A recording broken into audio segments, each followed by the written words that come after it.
Hello and welcome to everyone. If आप लोग Assam TET का प्रिपरेशन कर रहे हैं तो you are at the right place. आप लोग को इसी अभी क्लासेस चैनल पर असम टेट का बोथ पेपर 1 और 2 का प्रिपरेशन कराया जाएगा और साथ में प्रीवियस ईयर क्वेश्चन पेपर भी सॉल्व करवाया जाएगा। तो उसके लिए आप चैनल पर कंटिन्यू जुड़े रहिएगा ताकि आप लोग को न्यू अपडेट मिलता रहेगा। आज से आप लोग के लिए लैंग्वेज टू हिंदी सब्जेक्ट का क्लासेस स्टार्ट होने जा रहा है, जिसमें आप लोग का पहला यूनिट हिंदी भाषा के क्रम विकास की अवधारणा को स्टार्ट करेंगे।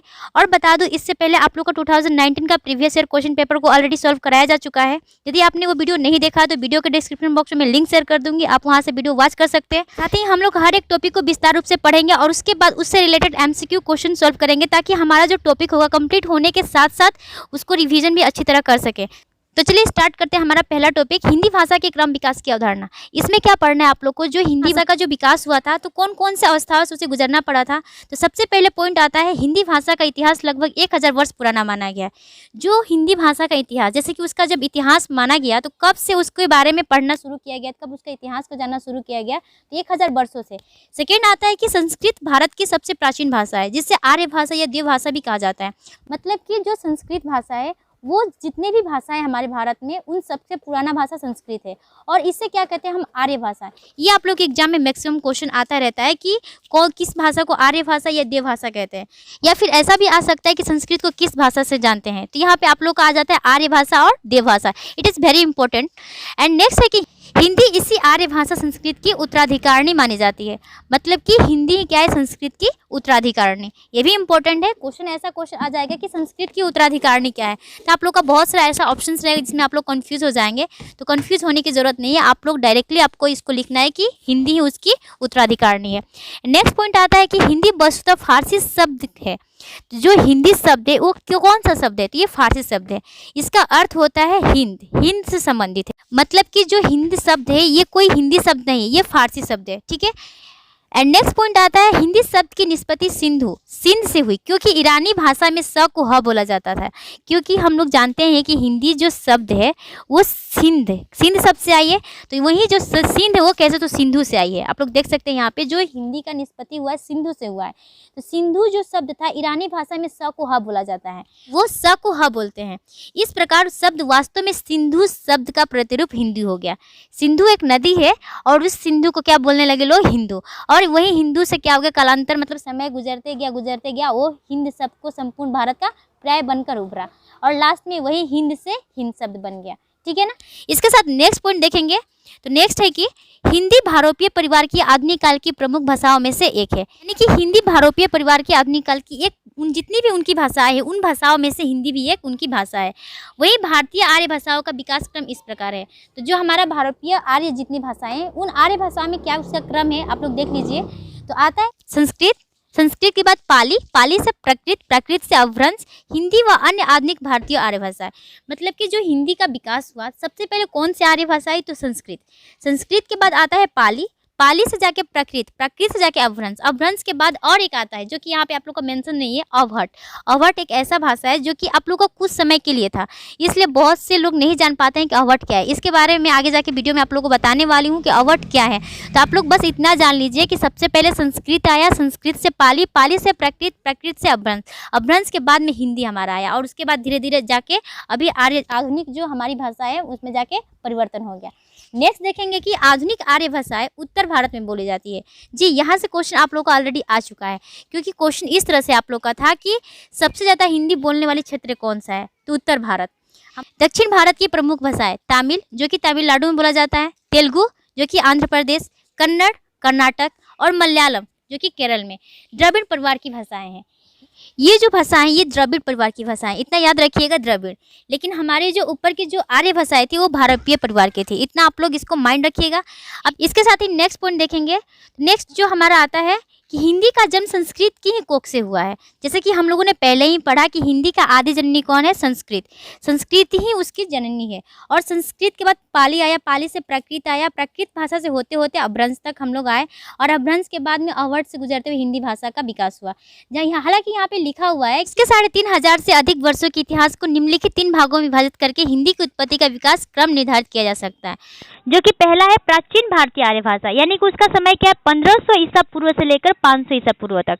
आप लोग इसका समय काल याद रखिएगा, क्योंकि ये चीज़ आप लोग कभी कभार आने का चांसेस हो सकता है कि जो भारतीय आर्य भाषा थी कुल कितने भागों में थी। तो यहाँ पे कुल आपका 3 आता है, प्राचीन भारतीय आर्य भाषा जो कि 1500 ईसा पूर्व से लेकर 500 ईसा पूर्व तक। एंड नेक्स्ट आता है मध्यकालीन भारतीय आर्य भाषा जो कि 500 ईसा पूर्व से लेकर 1000 ईस्वी तक।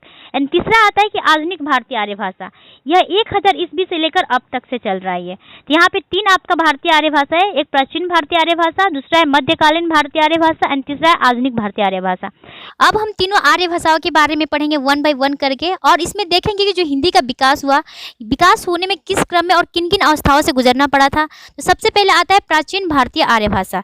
तो प्राचीन भारतीय आर्य भाषा को देखेंगे कब से कब तक था, तो 1500 ईसा पूर्व से लेकर 500 ईसा पूर्व तक, और इसको भी 2 भागों में विभाजित किया गया था, वैदिक और लौकिक संस्कृत काल।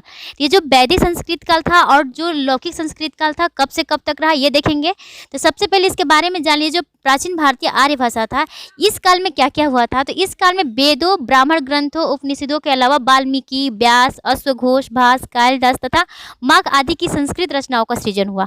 हम लोग देख सकते हैं ये जो वाल्मीकि, व्यास, अश्वघोष थे इनकी रचना इस काल में हमें देखने को मिला था। एंड नेक्स्ट आता है कि पाणिनि के व्याकरण ग्रंथ अष्टाध्यायी में वैदिक और लौकिक नाम के 2 प्रकार की संस्कृत भाषा का उल्लेख पाया जाता है। वैदिक संस्कृत और लौकिक संस्कृत, इन दोनों का वर्णन हुआ है, संस्कृत भाषा का उसमें उल्लेख हुआ है। तो अब आता है नेक्स्ट कि 1000 वर्षों की इस कालखंड को संस्कृत भाषा के स्वरूप व्याकरणिक नियमों में अंतर के आधार पर निम्नलिखित 2 भागों में विभाजित किया जाता है। जैसे कि हम लोगों ने पहले ही पढ़ा कि इनको 2 भागों में विभाजित किया गया। तो पहला किया गया था क्या चीज़, वैदिक संस्कृत काल। तो ये कब से कब तक रहा, देखिए हम लोगों ने पढ़ा 1500 ईसा पूर्व से लेकर 500 ईसा पूर्व तक। तो 1500 से 1000 ईसा पूर्व तक वैदिक संस्कृत रहा। इसमें मूल रूप से वेदों की रचना जिस भाषा में हुई थी उसे वैदिक संस्कृत कहा जाता है, ठीक है ना। इस वैदिक संस्कृत में वेदों की रचना हुई थी तो उसको हम लोग वैदिक संस्कृत कहा जाता है, क्योंकि इस काल में क्या हुआ था, 1500 ईसा पूर्व और 1000 ईसा पूर्व के बीच में वेदों का सृजन किया गया था और वो जिस भाषा में किया गया था उसे वैदिक संस्कृत भाषा कहा जाता था। एंड नेक्स्ट देखेंगे कि संस्कृत का प्राचीनतम रूप संसार की अब तक का ज्ञात यानी कि प्रथम कृति ऋग्वेद में प्राप्त होता है। ये ऋग्वेद में हमारा देखा गया सबसे संस्कृत का प्राचीन रूप देखने को मिला था। नेक्स्ट आता है कि ब्राह्मण ग्रंथों और उपनिषदों की रचना भी वैदिक संस्कृत में ही हुई थी। ये जो 1500 ईसा पूर्व है और 1000 ईसा पूर्व के बीच में ही हुई थी ब्राह्मण ग्रंथों और उपनिषदों की रचना। नेक्स्ट आता है लौकिक संस्कृत। तो हम लोगों ने वैदिक संस्कृत 1500 से 1000 ईसा पूर्व तक पढ़ा, और जो लौकिक संस्कृत है ये 1000 ईसा पूर्व से लेकर 500 ईसा पूर्व तक। तो इसमें क्या हुआ कि दर्शन ग्रंथों के अतिरिक्त संस्कृत का उपयोग साहित्य में भी हुआ था। उसमें तो वेदों की रचना हो रही थी या फिर ब्राह्मण ग्रंथ उपनिषदों की रचना हो रही थी, किंतु इसमें क्या हो रहा था, साहित्य का भी रचना देखने को मिला था, वो भी संस्कृत में। तो इसलिए इसे हम लोग बोलते हैं लौकिक संस्कृत। नेक्स्ट आता है कि वाल्मीकि, व्यास, अश्वघोष, भास, कालिदास, माघ आदि की रचना इसी में मिली थी। हालांकि हम लोगों ने पढ़ा ही था कि प्राचीन भारतीय आर्य भाषा में हम लोगों ने देखा कि वेदों की रचना हुई थी, ब्राह्मण ग्रंथ उपनिषदों की रचना हुई थी, दर्शन ग्रंथ की भी हुई, लेकिन ये क्या लौकिक संस्कृत कहलाई। और साथ में ये भी पढ़ा था हम लोगों ने। तो वही हम लोग बस 2 अंतर आ जाता है, क्या, एक वैदिक और संस्कृत और एक लौकिक संस्कृत। तो लौकिक संस्कृत में कहा गया था कि वो दर्शन ग्रंथों में जो कि साहित्य में जाके परिवर्तन हुआ, लेकिन वही वैदिक में सिर्फ वेदों की रचना हुई थी, ब्राह्मण ग्रंथ उपनिषद की ही रचना हुई थी। किंतु जब लौकिक संस्कृत आया तो इसमें जाके क्या हुआ, दर्शन ग्रंथों से रिलेटेड जब साहित्य का सृजन होने लगा तो लौकिक संस्कृत इसे कहा गया।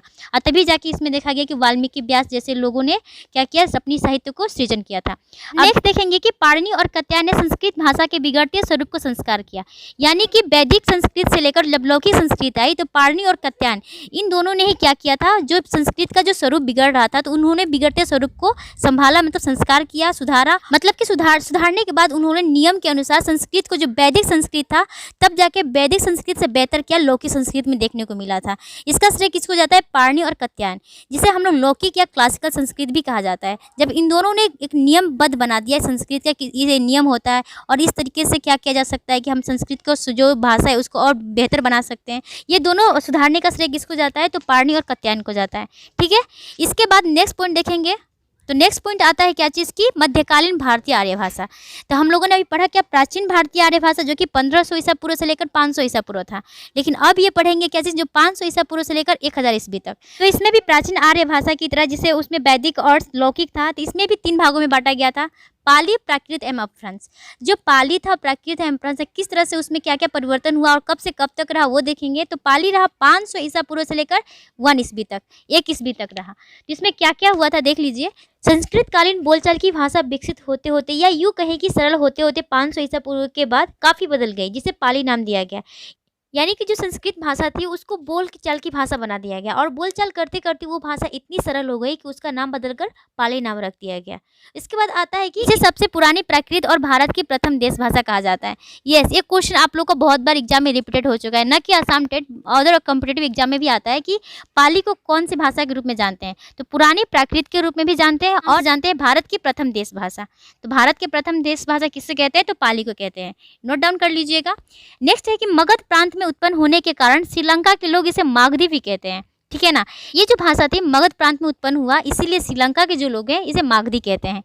नेक्स्ट है कि बौद्ध ग्रंथों की पाली भाषा में बोलचाल की भाषा का शिष्ट और मानक रूप प्राप्त होता है, क्योंकि देखा गया कि बौद्ध धर्म के लोग अपने जो ग्रंथ होता है वो पाली भाषा में निर्माण किए थे। यहाँ पे क्वेश्चन आता है आप लोग का, जो बौद्ध ग्रंथ है किस भाषा में लिखा गया है, तो पाली भाषा। वो लोग इस भाषा को मानक रूप और आदर्श भाषा के रूप में उसे स्वीकार करते आ रहे हैं। इसके साथ ही नेक्स्ट देखेंगे तो नेक्स्ट आता है प्राकृत भाषा। तो ये कब से कब तक शुरू हुआ, 1 ईस्वी से, यानी कि 1 ईस्वी से लेकर 500 ईस्वी तक। तो इसमें क्या क्या हम लोग को देखने को मिलता है विशेषता। तो पहली ईस्वी तक आते आते यह बोलचाल की भाषा में परिवर्तित हुई तथा इसको प्राकृत की संज्ञा दी गई। यानी कि जब पाली आई तो पाली में तो कम बोलचाल की भाषा थी, लेकिन धीरे धीरे आते आते ये प्राकृत को पूरा लोग बोलने लगे। तो देखा गया कि जो प्राकृत भाषा को क्यों कहलाई, क्योंकि ये जो भाषा थी असंस्कृत थी। संस्कृत थोड़ा उसमें था कि कठिन था, वो जो भाषा बोलचाल में नहीं ला सकते थे, क्योंकि वो वेदों में, उपनिषदों में और ग्रंथों में प्रयोग करते थे। लेकिन ये जब भाषा धीरे धीरे इतनी परिवर्तन हो गई कि असंस्कृत हो गई और ये बोलचाल की आम भाषा बन गई और सहज ही इसको बोली जा सकती थी और समझी जा सकती थी, इसलिए इसको कहा गया प्राकृत भाषा, जो कि हर कोई समझ सकता था और इसको बोल सकता था। अब नेक्स्ट देखेंगे कि इस काल में क्षेत्रीय बोलियों की संख्या कई थी, जिनमें शौरसेनी, पैसाची, ब्राह्मण, महाराष्ट्र, मागधी और अर्धमागधी प्रमुख। मतलब उस समय जो शौरसेनी, पैसाची, ब्राह्मण, महाराष्ट्र, मागधी और अर्धमागधी यह बोलियों के रूप में प्रयोग होती थी, क्षेत्रीय बोली के तौर पे। और बाद में जाके देखा गया कि जो भाषा विज्ञानों ने प्राकृत के 5 भेद को स्वीकार किया है। वो 5 कौन से प्राकृत भाषा था, तो पहला था शौरसेनी, दूसरा था पैसाची, तीसरा था महाराष्ट्री, चौथा था मागधी एंड 5वां था अर्धमागधी। ठीक है ना, लेकिन ब्राह्मण नहीं था। इसके बाद नेक्स्ट देखेंगे हिंदी भाषा के क्रम विकास का उदाहरण में तीसरा आता है अपभ्रंश। तो अपभ्रंश का समयकाल कब से कब तक था, तो 500 ईस्वी से 1000 ईस्वी तक।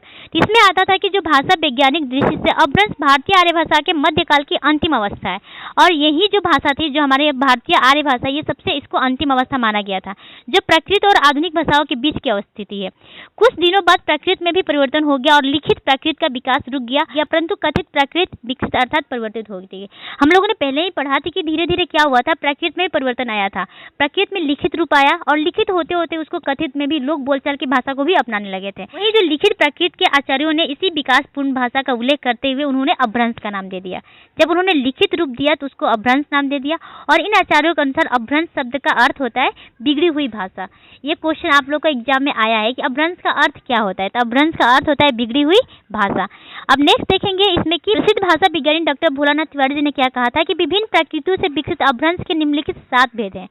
जो अपभ्रंश हुआ था उनमें से कुल 7 भेद होते हैं और अपभ्रंशों से बहुत सारे भाषा उपभाषाओं का जन्म हुआ था। तो सबसे पहले आता है शौरसेनी। तो शौरसेनी अपभ्रंश से कितनी उपभाषाएं हुई, तो ये पश्चिमी हिंदी, राजस्थानी और गुजराती। उसके बाद आता है दूसरा पैसाची। तो पैसाची से लहंदा और पंजाबी। तीसरा आता है ब्राह्मण अपभ्रंश, इससे आता है सिंधी। चौथा आता है खस। खस अपभ्रंश से पहाड़ी उपभाषा आता है। नेक्स्ट आता है 5 में कि महाराष्ट्री। महाराष्ट्र में कौन सी उपभाषा, तो मराठी। नेक्स्ट है कि मागधी। मागधी से कौन सी उपभाषा, तो बिहारी, बांग्ला, उड़िया व असमिया। अब आता है 7वां जो कि लास्ट है अर्धमागधी अपभ्रंश, इससे आता है पूर्वी हिंदी। तो ये रहा कुल 7 अपभ्रंश, किंतु इन 7 में से 3 अपभ्रंशों से हिंदी का विकास हुआ। पहला शौरसेनी, दूसरा मागधी, तीसरा अर्धमागधी। इन्हीं 3 अपभ्रंशों से बहुत सारे भाषा और भाषाओं का जन्म हुआ, वो भी हिंदी का। तो हिंदी का क्वेश्चन आप लोग का ऐसा आता है, कौन से अपभ्रंश से हिंदी का विकास हुआ है, तो यहाँ पे हो जाएगा शौरसेनी, मागधी और अर्धमागधी। यही 3 अपभ्रंशों से हिंदी का विकास हुआ है। जो कि 7 अपभ्रंशों में हमें 3 अपभ्रंश हिंदी का विकास में मिला। तो अब इसके साथ नेक्स्ट देखेंगे क्या चीज़, आधुनिक भारतीय आर्य भाषा। इसका समय कब से कब तक रहा, 1000 ईस्वी से अब तक। और इसी आधुनिक आर्य भाषा में हिंदी और अन्य आधुनिक भाषाओं का जन्म हुआ। तो इसमें विशेषता देखेंगे पहला कि हिंदी एवं अन्य आधुनिक आर्य भाषाएं 1100 ईस्वी तक आते आते अपभ्रंश का काल समाप्त हो गया। 1100 ईस्वी के बाद देखा गया जो अपभ्रंश का जो समय था वो खत्म हो गया था, अपभ्रंश का कुछ अभी इसका अस्तित्व नहीं रहा था। लेकिन और इसके साथ ही आधुनिक भारतीय भाषाओं का युग आरंभ हो गया था। नेक्स्ट देखेंगे कालांतर में खड़ी बोली ही अधिक विकसित होकर अपने मानक और परिनिश्चित रूप में वर्तमान और बहुप्रचलित मानक हिंदी भाषा के रूप में सामने आई। तो देखा गया कि अपभ्रंश का जो अस्तित्व था धीरे धीरे खत्म हो गया और उसके बदले में खड़ी बोली एक मानक रूप में आई और लोगों ने बहुत इसको पसंद किया। इसके साथ ही अब देखेंगे हिंदी का अपभ्रंश और उनकी उपभाषाएं और बोलियां। तो क्या क्या है देखेंगे। तो सबसे पहले आता है सौर श्रेणी, दूसरा आता है मागधी, तीसरा आता है अर्धमागधी। आप लोग याद रखिएगा ये 3 होता है अपभ्रंश। हिंदी का 3 अपभ्रंश है, सौर श्रेणी अपभ्रंश, मागधी अपभ्रंश, अर्धमागधी अपभ्रंश। और इन्हीं अपभ्रंश से हमारी 5 उपभाषाएं हैं। तो 5 उपभाषाएं कौन कौन सी है, पश्चिमी हिंदी, राजस्थानी, पहाड़ी, बिहारी, पूर्वी हिंदी। अब यहाँ पे आपको क्वेश्चन आता है कि सौर श्रेणी का कुल कितनी उपभाषाएं हैं। तो सौर श्रेणी का 3 है, आपका देखने को मिलेगा पश्चिमी हिंदी, दूसरा राजस्थानी, तीसरा पहाड़ी। और इन्हीं 3 उपभाषाओं से बहुत सारी बोलियां हैं। तो आप लोग याद रखिएगा कुल 18 बोलियां है। आप लोग का आसाम टेट में क्वेश्चन ऑलरेडी आ चुका है कि कुल कितनी उपभाषाएं और बोलियां है।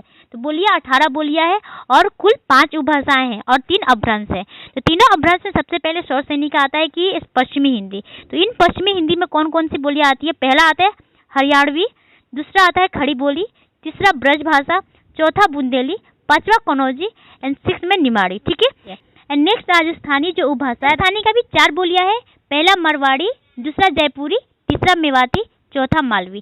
क्वेश्चन ऐसा आप लोग का आ सकता है कि जो राजस्थानी उपभाषा है, राजस्थानी उपभाषा की कुल कितनी बोलियां हैं। तो 4 है और पश्चिमी हिंदी का कितनी है, 6 है। और तीसरा आता है सौर श्रेणी का उपभाषा लास्ट है पहाड़ी। तो पहाड़ी में कुल कितनी इसकी बोलियां है, तो इसका भी 2 है, पश्चिमी पहाड़ी और एक मध्यवर्ती पहाड़ी। तो पश्चिमी पहाड़ी जिसे नेपाली कहते हैं और मध्यवर्ती पहाड़ी जिसे कुमाऊनी और गढ़वाली आता है। ठीक है। नेक्स्ट अपभ्रंश आता है मागधी अपभ्रंश। तो मागधी अपभ्रंश का भी एक उपभाषा है, तो वो कौन सा है, बिहारी। बिहारी की कौन कौन सी बोलियां है, तो आता है पहला भोजपुरी, मगही, मैथिली, 3 बोलियां है। तो आप लोग का ऐसा क्वेश्चन घुमा फिरा के आता है कि मैथिली किस अपभ्रंश की है। तो याद रखिएगा मागधी का, या फिर ऐसा भी क्वेश्चन आता है कि मैथिली किस उपभाषा की है बोली, तो बिहारी की। तो आप लोग को घुमा फिरा के ही क्वेश्चन देगा, इसलिए आप लोग इस टेबल को अच्छी तरह से याद कर लीजिएगा कि कुल 3 अपभ्रंश है, उन तीनों की 5 उपभाषाएं हैं और उन उपभाषाओं की कौन कौन सी बोलियां हैं। तो ये रहा आपका मागधी। अब नेक्स्ट देखेंगे अर्धमागधी। अर्धमागधी का भी एक ही उपभाषा है, पूर्वी हिंदी। तो पूर्वी हिंदी में आपका 3 बोलियां आ जाती है, अवधी, बघेली, छत्तीसगढ़ी। यस, ये बहुत ज़्यादा इंपॉर्टेंट है। यहाँ से क्वेश्चन आपका मैक्सिमम काटा जाता है कि अवधी, बघेली, छत्तीसगढ़ी किस उपभाषा की बोलियां है। तो इसका राइट आंसर हो जाएगा पूर्वी हिंदी, है ना। और कौन से अपभ्रंश का होता है, अर्धमागधी।